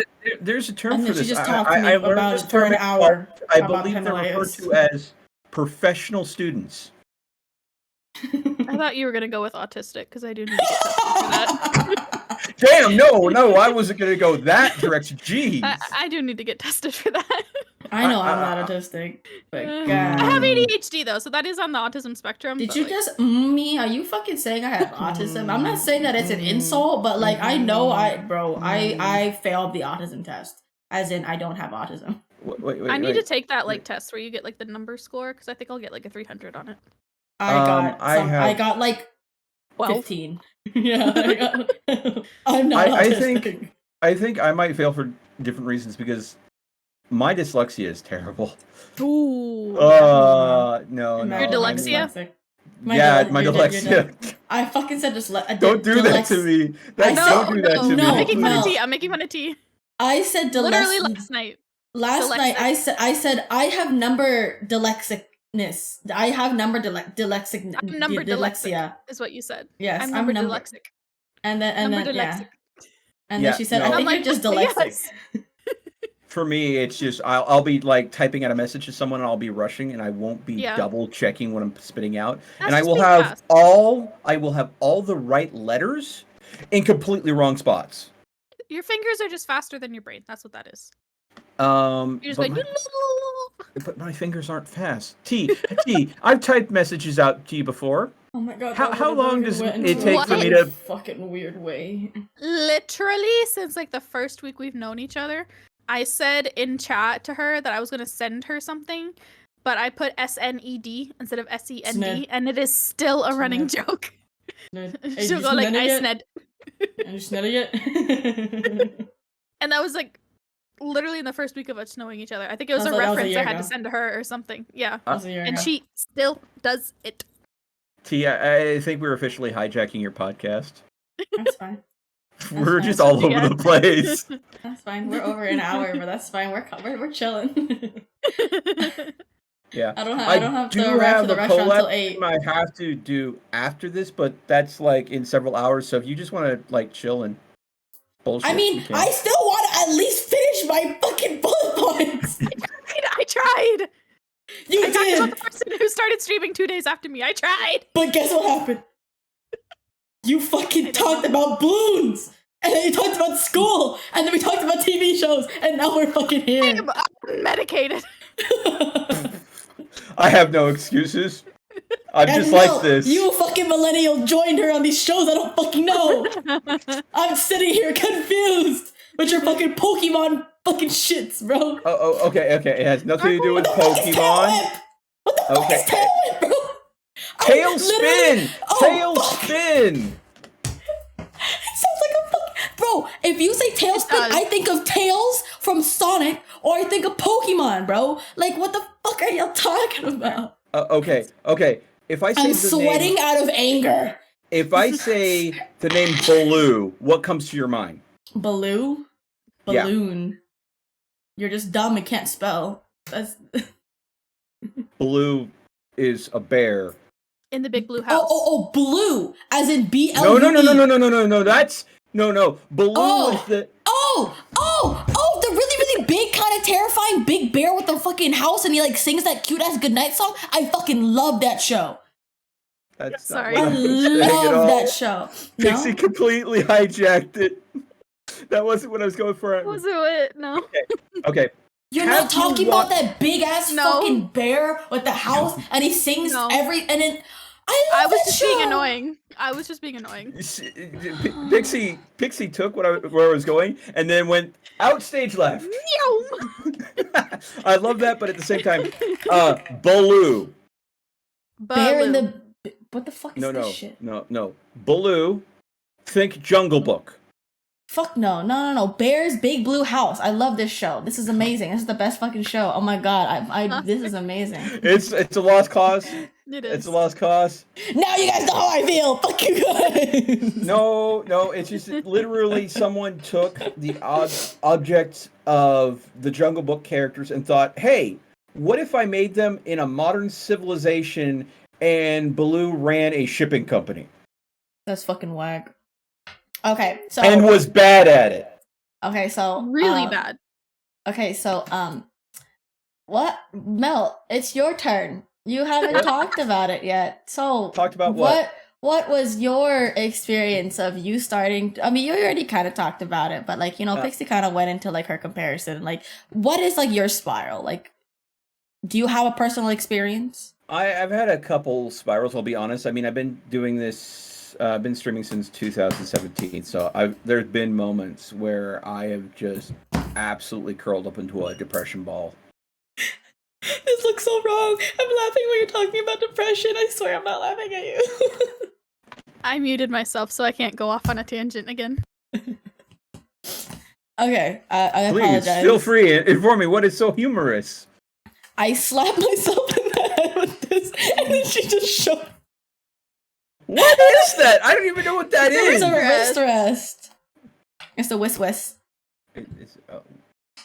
Why do you all have cloudy little wrist rests? Because it's cute. It's from Logitech. It's cute. It fits my theme. And it matches whacking yourself in the face with Nimbus? It matches my design that I made, okay? You know, fuck you. You never... You never supported me in buying a desk mat. What? Oh. Nothing. I Nothing. have no idea what you're going on about. I know. Support you in buying a desk mat. I made desk mat designs like over a year ago, and I've made new ones recently. Did you DM me about them at all? No. I posted them in my announcements channel where I at everyone. Your what channel? My announcements channel. Your announcements channel? My announcement channel. My announcements channel. Okay, note to self, the three of us should never film together again. No! Okay, it's not my fault that both of y'all are millennials. I'm trying my fucking hardest to get y'all together. Like, Pixie, you and I did so fucking good first episode. What the fuck is going on? Okay, so, okay. Good. All right. I'm sorry. It's all my fault. It's fine. The whole point of my podcast is just to fucking people just listen to our chaos. That's fine. Okay. So what you're telling me is when you upload this, it's going to be your best, most viewed podcast ever because of how much we went on in tangents and T lost her shit about us talking about random things. Bro. Got it. So you want us to do more of that then, right? Can you continue your conversation from earlier, please? Not your TV conversation. Poor favor. Not the TV conversation? Poor favor. So the millennial conversation then. Mm-hmm. No, wait, no, you tricked me. You tricked me. I was distracted. No. I noticed. That's why I thought I could get away with it. No, but You I'm almost smart. did. I'm smart. If it weren't for these meddling kids. If it weren't for my meddling brain. And that dog too. So I'd say that a really good example of me comparing myself to other people is like trying to get myself on Twitch Talk, like TikTok's like algorithm of just constantly having Twitch streamers be on there. And a ton of people like posting live right now or like Twitch tips, this, that, this. But then like once in a while there'll just be like a random Twitch or random TikTok that'll be like, oh, like my boyfriend, you know, like recently has like convinced me into getting into streaming. This is my streaming setup, and then it would blow the fuck up. And then hell people in the comments would be like, oh my god, like what is your channel? I'm gonna follow it right now. I can't wait. Blah blah this, blah blah blah blah blah blah blah. You know, like blah, blah, blah, blah, blah, right? And then I go and check out their fucking page, and like, and then I find out that TikTok has already been posted for like 5 days. They have already they are already reaching in like the 10 to 20K followers on TikTok itself. Yeah. And I go and see this other TikTok of theirs that is an update. Thank you guys so much for supporting me and following me. I'm doing my first stream this Friday. I can't believe that 1 or 2,000 of you guys followed me. Like blah blah blah blah blah. I am so sorry. Thank you guys so much. And I'm like, and I fucking throw hands with the air with myself, and I'm like, why? I posted TikToks. I posted so much. I don't beg. I don't do shit. I post TikTok clips of my gameplay and shit, and it got zero fucking views. I got shadow banned so fucking hard for so fucking long, and only recently it has been doing better. But still, it's like. My question: this might be me being just a little jaded, and also seeing this happen on the back end a few times. So when you did that TikTok thing, did you contact a marketing firm? I am a marketing firm. I have an 8 times 4. I have an 8 times $4,000 degree sitting in my fucking room showing that that I am my own marketing firm. I can't do math. I don't know what 8 times 4 is. 32? Yeah, 32. Thank you. I have a $32,000 piece of fucking paper sitting in my bedroom saying that I am my own marketing firm. Okay, that's nice though, but the question is... Should I insure that? What? The piece of paper? Yeah. Well, I mean, you know, maybe if your place ever goes up in blazes, I mean, replacing it would probably be important, but I'm pretty sure you could phone your college and pay them like $60 and they'd send you a new one. Mm-hmm. So, I mean, yes, you may have paid that much to get it, but the thing is, there have been multiple times where I have seen someone just like absolutely get unrealistic things, and then I look in deeper and I check the people that are commenting, and the people that are commenting are part of the first few that get the ball rolling, are all people that do this as a job, commenting on videos. Well, for most of these TikToks that pop up, they seem to be very let's see. organic. What is it? Search engine optimization. Fuck SEO, bro. I had to fucking learn that shit from my mom. Yeah, but the thing is, like, I have talked to a couple marketing firms. One that I said, okay, so how does it work?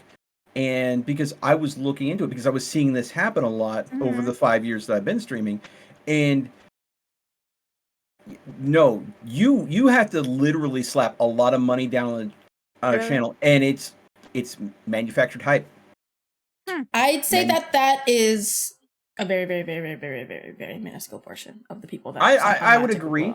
I would agree, but there are definitely signs for it, especially someone that's established. Okay, yeah, I know, I'm not dumb, but no, there are a lot of people that are very, very small on TikTok, a few hundred followers, and then just this one TikTok decides to pop off because the algorithm just decides to really like it. And of course, since that gets traction, the more traction it builds, the longer it stays in the highs of the algorithm, and then they're able to build and grow themselves on TikTok, and then of course they're able to manufacture that over into Twitch, and then even if their viewers are not going to account for the same as their followers, they still at least have more of a head start as us. And then I'm like, fuck you. And then Tristan tells me, don't look at it. And I go, how the fuck can I not when every single video on my TikTok right now is just Twitch? It won't leave me alone. That's one of the experiences That's another part of the algorithm, though. Well, yeah, because I keep liking these fucking videos and supporting these bitches, and I'm commenting, and I'm like, oh my god, I just stopped. So I stopped, and then I'm not on there anymore. And the algorithm tracks that engagement and says, oh, she likes these kind of videos. Let's send her more.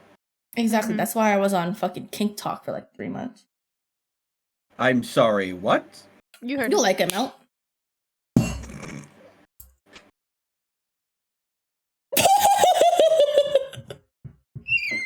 I love inside jokes. So another example. We're not going to talk about that on the podcast, T. I promised you I'll never bring it up. What did you just do, though? I didn't say anything. I just said that you would like Kink Talk because it's funny. There's like a lot of just like memes on there. Okay. All right. Okay. But I have a reputation as a very clean streamer. No, the fuck you are not. Another example I'd say for me for comparing myself is basically just everybody around me. Like, I am gonna constantly compare myself to Pixie, even though I've never admitted it to your face. I compare myself to Pixie because she's able to continually grab attention easily from her community and have a conversation with them that still fits within the stream, and be able to play a game that she's actually interested in and won't be bored by, and be able to continue having those conversations with people. Because I only play Apex. I am constantly focused on the game, but there's nothing to talk about. There's nothing to say. Even if they type, "Hey, yo, there's somebody to your left," there's still a 3-second delay. I'm already fucking dead. You know, like, there's not much you can really say. It could just be like, oh, GG's, good game. That's it. But then when you play other games, like when I play Minecraft, when I play more chill games, I can, of course, have better conversations with people, because then I can talk about what I'm doing. It's a lot more chill. I can stop playing. I can talk to people. And also, like, Pixie has been streaming for a little bit longer than I have, but then she's at least been able to stay a little bit more consistent than I have. And also, she, okay, relatively. No, you started streaming first. You already reached your 2 year. I haven't reached. Am I just really bad at math? Well, I started July 19th. You couldn't figure out 4 times 8. I started streaming July 19th, 2020. 21 for me. February. You already reached your 2 year? April? Am I on my 3rd year? April. Yes. You're lying. No. Wait. So when you guessed at how many years I'd been streaming, and I had to correct your math earlier. Yeah, she can't do math. Yeah. See, it's okay. We love you anyways. Sometimes. Having an existential crisis now. I can't do that. Like, wait, what? Huh? I can't do that. Yeah, I started streaming in 21. Has it been Since July 19, 2020? Why are you doing days? Why not just years? 2 years, 10 months, and 4 days. It's almost 3 years? Yeah, so you're almost at 3 year. I just hit my 2 year because I started streaming April 24th of 2021. Twitch has it wrong though, because like I got probably a week after that, because they have like that new events thing. So probably a week after that, they emailed me saying, "Hey, your stream anniversary is coming up in a week," and I'm like, "Girl, it was a week ago." Twitch has been doing some interesting things. Have you guys looked at the new change to the analytics section? No, I haven't. They have, literally, they track what games you've been playing, and there's now a suggestion of games to look into that are Uh, doing good, that are similar to what I love you've that. played in the past. But So I'm most of them like are super looking at fucking this, small ass I'm games. yeah, a lot of those games, I'm like, I've already played that. What the hell is this though? And then That's really cool. I'll find a game that I didn't even know, and because it already fits into the audience that I'm already streaming for. Right. And I've been looking at possibly picking up a few new games just based on those suggestions. Yeah, when I first started streaming, there were a few websites I used that would tell you, you know, how many viewers there are versus how many streamers there are for a certain game at a certain time of day on a day of the week. And that would help determine. That's how I would make my schedule originally, was based off of those kinds of stats that are on third-party websites. Like, it's not on Twitch, it's third-party websites that track that information and create these like prediction charts. And so like when I first started streaming, I just had my Nintendo Switch and I was streaming off a MacBook. So all I could really play were Switch games. Yeah, Web Vibes. He's copying me, actually. Facts. So it's Pixie Vibes. Our friend Webb, he has the same kind of setup. He uses consoles and streams from his MacBook. But yeah, so like that limited me in what games I could play. It was only games that are available on the Switch. So I would use these websites to help me figure out when would be a good time to stream based off of the games that I have and am able to play on stream. So that is so cool that they've built that into the analytics. Like, I love that. Like, I feel like I tried a lot harder and put a lot more thought into streaming when I first started. Versus now, I'm just kind of like, I'm gonna do whatever the fuck I want. Honestly, I've always just not cared. The one thing that I think has resonated most with my audience is, and this is a term that gets thrown around a lot, is authenticity. Oh. I would say that your viewers also really like penises 100. In your mouth. Okay. So I know what you enjoy me doing, T. Big bitch, I wasn't even the one that suggested the novelty candy. But when I was doing that stream, you were totally in there vibing with it and having a good time watching me eat, gummy peni. Let's I don't want to know. No. Literally. No. It's okay. It was like a sub goal kind of thing. Novelty candies. They're like little gummy bear size. They just happen to be shaped like phalluses. Okay. Peni in his mouth with different colors. Pixie's like, I have completely checked out of this conversation. I am not here for this. Yeah. Okay. My chat's talking about me doing it again. Exactly. See. So it's engagement.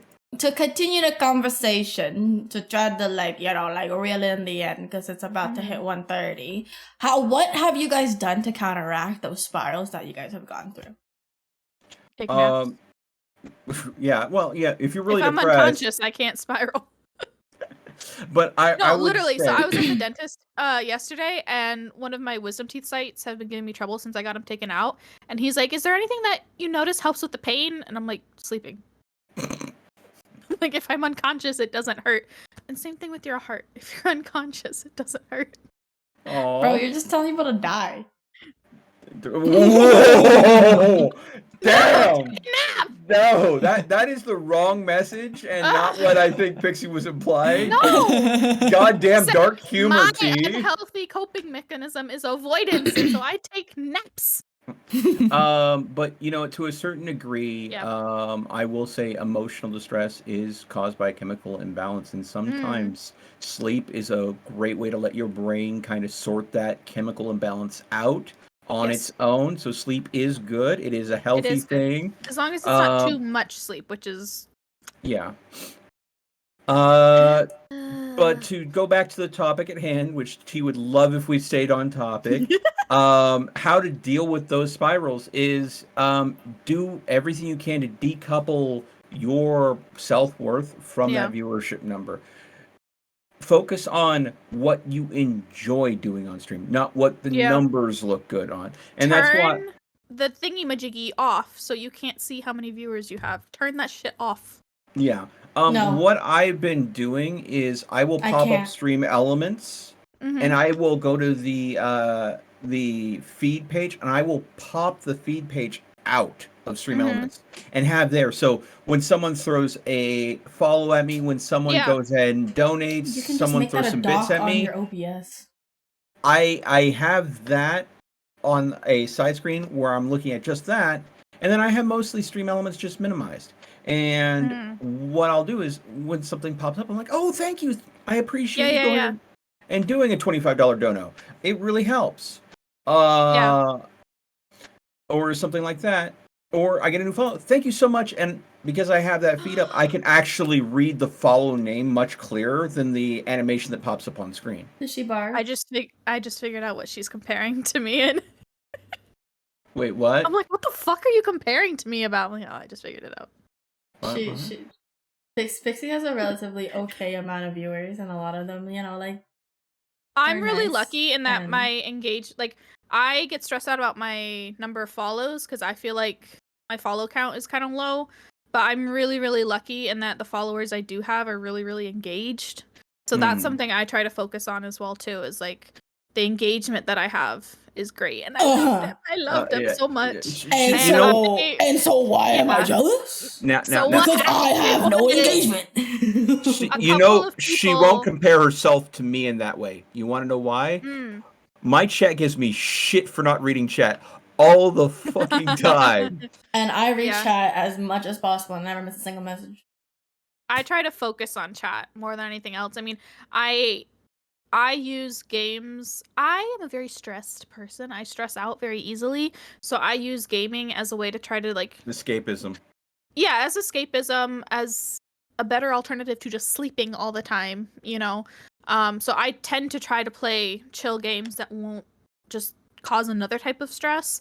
So that does allow me to be able to focus on chat, but I try to make chat my focus. When I first started streaming, oh my god, it was so hard.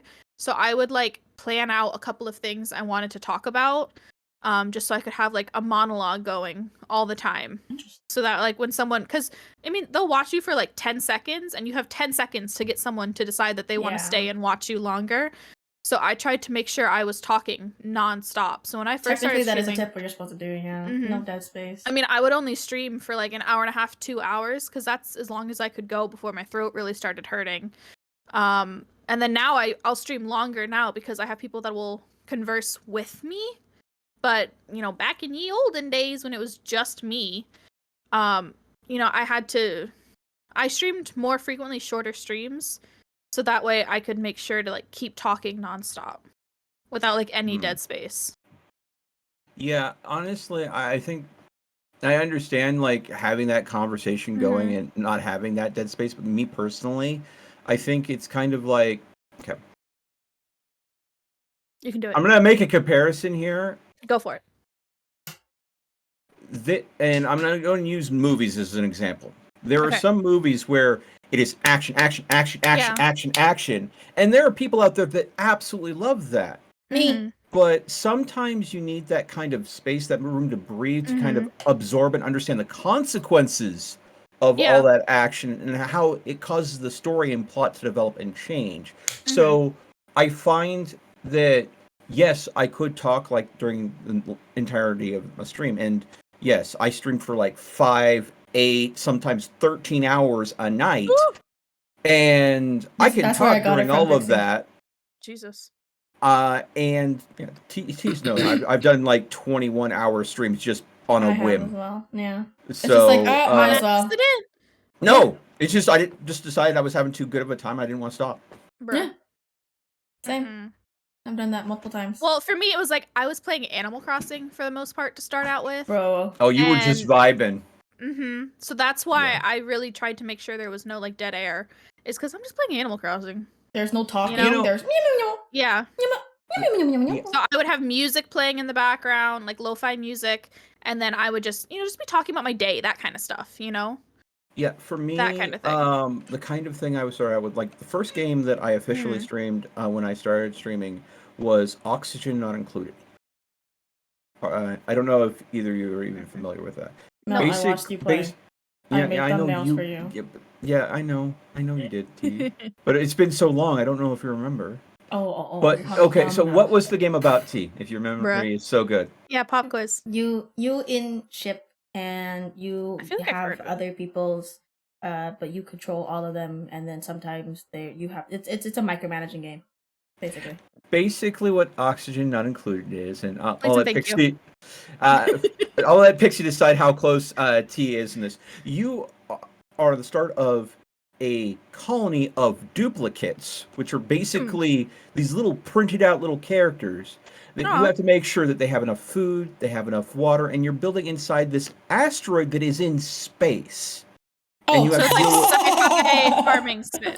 I got it mixed up with that other one.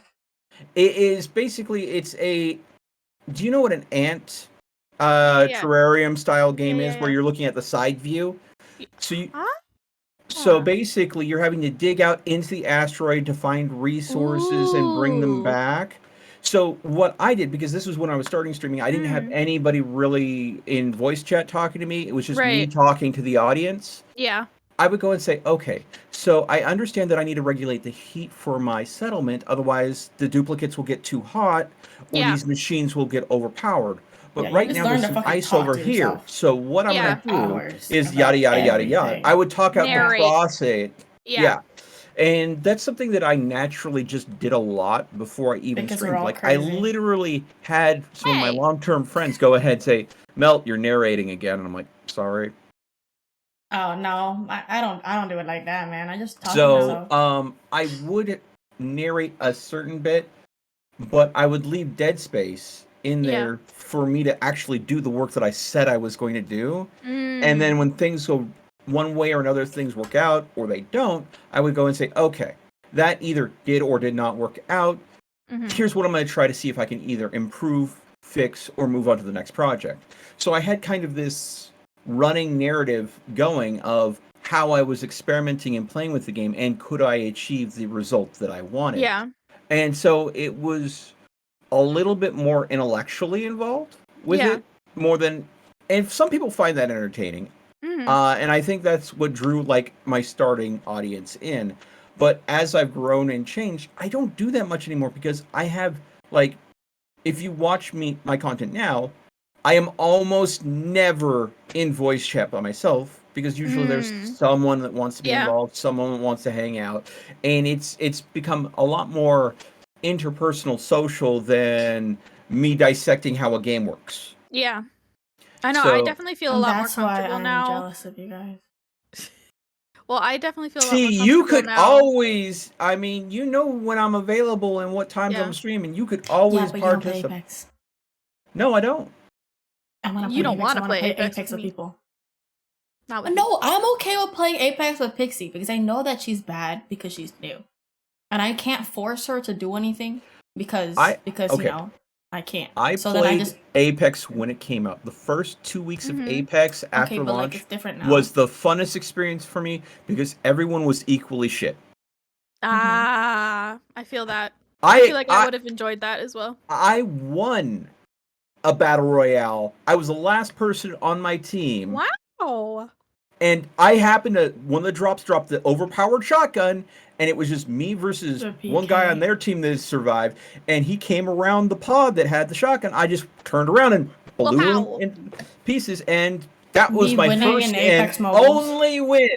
My only win ever. And then after that, it was like, after the first 2 weeks, it's like everybody started getting obscenely good at the game. Right. There were like so many people that were so skilled. And then not long after that, I started hearing about people developing cheats for it. Well, my thing is, like, did you know that want to cheats get better? Are expensive as fuck for Apex? I took a look at it just to see like what these bitches be spending their money on to like cheat in the game. You can buy for an hour for like $20. You can buy for a full day for like $50. You can buy a full week for like $100. And I was like, what the fuck? Why are these bitches be spending this money? The reason why is the people that develop these cheats, one, they guard the secrecy of their cheat engines really closely, but 2, they are constantly spending development time trying to bypass and outmaneuver the cheat detection. It's their job. I know. They've made a living off of developing software to allow people to cheat. And because competitive shooters are such a big gaming experience, it's a big market that people are have disposable. That'd be a great gift. I didn't realize that was how that worked. Yeah. Because like I bought a PC after I started streaming. And like I was always like a Nintendo kid. So like shooters and competitive gaming and stuff, like competitive for me is Mario Kart. Okay, thank you. So like these kind of like gamer games. Well, and like I had a boyfriend in high school, who he was like PlayStation and Xbox kind of guy. So like that was where I first started getting into video games, was with him. Like video games, like what Reddit guys would say are video games, like those kind of games I started getting into with him. But like prior to that, like I'm an only child, and my parents really wanted to make sure that like I didn't just become like they didn't want me to be an indoor kid, so I wasn't really allowed to play video games or watch TV very much. I always had an activity that I was doing, or like I was in extracurriculars or whatever, because they wanted to make sure my time was occupied since I didn't have siblings to play with. So like my first console was the Nintendo Wii. Prior to that, I had a Game Boy that was given to me by someone else when they upgraded to like a newer device. So like video games were never something that I did as a kid. So like this PC that I have now, like I only bought that in like summer of 2021. So like all these like intensive like I never played a shooter until, because I don't even think I played my boyfriend's like COD or anything like that. Like I would play like Skyrim or whatever. But like shooters, like I didn't start playing until I got this PC. So I've only been playing them since then, and I don't play very frequently because I don't want to. Oh my god, what's it called? When you go in by yourself. You don't want a solo queue. Solo queue. Yeah, I don't want a solo queue. And the friends that I know that enjoy shooters are so much better than me. So like if they're streaming or whatever, like my friend Chibi, right? I've played like Valorant and stuff like that with her, but then and she's great to play with, don't get me wrong. Like Chibi's great. Like she doesn't give me shit or anything for being bad. She's really supportive and helps me out with it. But some of the other people who play with her get mad tilted. And then it just stresses me out and makes me feel horrible about myself, and then I don't want to play. Like I've literally like she and I've been streaming together playing Val, and then someone that we were playing with was just getting so tilted and like screaming at me because I was messing up, and I literally just ended my stream because I started crying. And I'm like, I and that's why I say that I can't bully her for Apex, because I can't do that. I will cry. I can't do that. That's why I don't care if you're bad. That ties into why I don't do competitive gaming anymore. Yeah. Because I will go in and I get aggressive. I get competitive. I go ahead and I will start getting the adrenaline going, and I just want to have fun. Yeah, and the thing is, my friends that I would play with normally, they have moods. They'll either be tryhardy or they'll meme it up, and I will sit there, and once I start getting into the groove of the game, it's just pure try hard mode. I will go ahead and get dropped into like a situation, and I'll be looking for, okay, how do I do this better? What do I do now? Where can we go ahead and do? And then I will try to work out tactics and stuff like this. I'll try to work with my team, but I will get so domineering that I will start pushing people around and being an asshole. And that's why I don't do it, because I don't like that version of me. Yeah. I just don't get it. Yeah, T has helped me so much with Apex. Like you don't really like Valorant, right? I don't play anything that's a competitive shooter at all anymore. I hate Valorant. Well, I know, yeah. So I played Apex with T, and there was one person brought me into his group of friends to start playing Valorant together, and I loved it, and I was doing so well. But one of the girls in the group, she was about to like go off to like a study abroad thing. So we got to play for like a week, and then she was gone for 6 months. And I'm like, no! I just started getting good and liking this. Like I like play. That's the thing. Like you have to find good people to play with. And that would teach you, and that would be patient, and that would care for you. Like, I literally taught her every single champion in the game. Yeah. And when she's shooting, I'm like, okay, Pixie, next time when you're shooting at somebody, try to wiggle, try to wiggle. Which it doesn't matter. I want people to tell me that. But like this person I'm talking about who like made me cry, it's because they were screaming at me like, why didn't you do this, that, or the other thing? And I'm like, bitch, this is I don't know. Because I'm fucking new, man. I played this game. And it's like, yeah, tell me, be like what was one thing? It was like the shielding when I was down or whatever, right? Yeah. Like she told me, hey, next, like put your shield up so I can stand behind you while I'm trying to like revive you, or so I can use you as cover or whatever. And I'm like, you got it, boss. And that now I do it.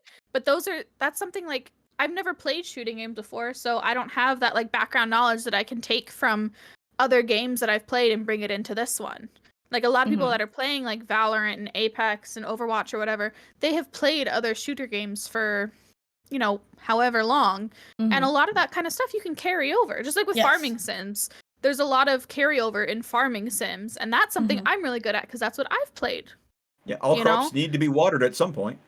Yeah, or like ways that like there are certain crops that you want to focus on over others because they have like a better monetary sale value. Yeah, and that if that's not something you're familiar with, that kind of concept, like that might not be something that you automatically think of. Yeah, I don't fucking know, bro. You're used to. Yeah. So it's the same kind of thing. Like I have no fucking clue what I'm doing. If you teach me, if you give me constructive, helpful criticism, I will get better because I want to get better. It's not like I like sucking. Yeah. But you can do it in a nice way without just like screaming like, you're so bad at this game, why do you The only times I ever screamed at Pixie was, heal, please, put your shield, use your heals, Pixie, please heal. Which that's fine. If you're panicking and telling me what to do right in that moment, like I get it, like you're panicked, fine. But not like, you're such a piece of shit, like blah blah blah. Like, why didn't you fucking heal? Why did you not focus with your fucking trashy? Yeah, like no, I can't do that. I don't believe in talking. I don't believe talking down to people. I don't like it. I don't like it being done to me. I don't do it to other people. Whoopsies. Yeah. In that situation, I think that's what I said at one point because they were like, "Why didn't you do this?" I'm like, "If you had fucking told me, I would have done it. I didn't know that was a thing I could do." Yeah. It's just it's hard when you're green in a game and you don't know what to do. And people that have played the game a lot sometimes process this is second nature. You should automatically know to do this, but they don't remember when they were new.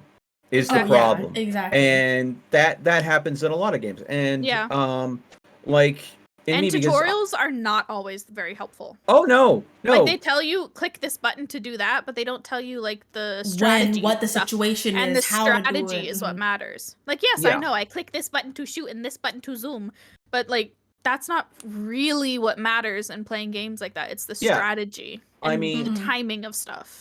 The question that they're looking at there, your comparison is, when is it better to hip fire instead of taking the time to pull your gun up to actually aim? Yeah, exactly. And they're not going to tell you that. That's the kind of thing that you have to figure out on your own. Because if you have a gun that is quick to aim, then if you've got a guy running up on you close range, take the time to aim if it's really quick. But if you're using a gun that takes forever, then sometimes just hip fire, because it's better to get a shot off and maybe hit and down them to not get any shots off because you're too focusing on pulling your rifle up to shoot. So totally get that. Tutorials don't tell you those just knowing nuances. What the different type, like the stuff like you're saying, like guns that'll come up quickly. How do you know which guns that shoot faster, guns that are burst guns, which ones that are single shot? When you're playing with people who've been playing for years or months or whatever the case may be, they already know and they get frustrated with you because you don't know that kind of stuff. And the thing is, the worst part of all of that is you will find multiple people that are veterans at a game that will have completely different opinions about what is the best mode of things. Like a good friend of mine, and we rub each other raw every once in a while over this is better than that. Clipping. Okay, not what I meant. I meant I understood. We'll butt heads over. Gee, come on. Like a good buddy of mine, Jibber. We'll play like something like Risk of Rain 2, which is like a roguelike game. Hectic as fuck. And he'll say, well, you want this, and that for your build. I'm like, yeah, but I'm not building that way. I'm building towards this, and this. He's like, but yeah, that's suboptimal. I'm like, maybe for what you're doing, but for what I'm going for, this works better for me. And it's one of those things where he's not wrong. I'm not wrong. He may think I'm wrong, but it's just a different way to play the game. And both we've logged a lot of hours into the game. Yeah. We just play it a little differently. He has got to go fast, and I'm like, maybe we could farm up enough stuff so that we can go and be a little more resilient, so we don't wipe real quick. So he's a more aggressive player. I'm a more cautious player. Leave. And Omar, leave. Omar, dip. Rando friend popping in when we're in the middle of recording. Why are we not in the podcast channel? That's fine. No, Omar's chill. I'll DM him. Yeah. As I look over in your Discord, and now Omar is in jail. Yeah, I put him in jail. Oh, thank you. I was trying to put him in Game Lounge too, but I missed and put him in jail. Damn. But like what you're saying, like how there's multiple ways to play the game, like in Genshin, right? Like this is something I'm still trying to figure out. Like I'm not used to like building characters and all these kinds of stats and stuff like that. So Josh, the one who won't do my emotes, he's like a pro at Genshin and has played games that are a similar kind of mechanism in the past. I never have. Genshin's my first game of this mechanism. So when it comes to building a character, and he's like, well, because they do this, that, and the other thing, you want elemental mastery, or you want defense percentage, not a defense amount. And I'm like, what's the difference between defense percentage and a defense amount? And all this kind of stuff, like to how to build the character. Learning the meta is what you're going on about. Yes. And I totally feel you there, because you don't know what each individual character has. And I think we're going off on a tangent again, and T's like, hey. I was going to say that even with like Barbara's normally a healer, quote unquote, but I've seen people build her as a DPS, and that's just like proving like you can play the game different ways. Absolute. That's all I wanted to say. So is it nighttime? I am going to say that this is a good time to end the podcast. We have gone on many tangents, but that is okay, because that is kind of the whole friendship. That is just who we are. I can literally talk to these two people for hours and forget what time it is, because we are good friends, and that's the whole point of this podcast. And so though we have already kind of covered all the topics that I wanted to cover, so then I feel like this is a good time. And then some. So that's why I feel like it's a good time to end the podcast, so you guys are not getting too tired of the conversation. That's your title. The actual title, ... and then some. And then some. Just to pop in there real quick, if you are enjoying Genshin, try Star Rail. It's made by the same I know, people. I need to. Oh, it's so good. Sorry, T!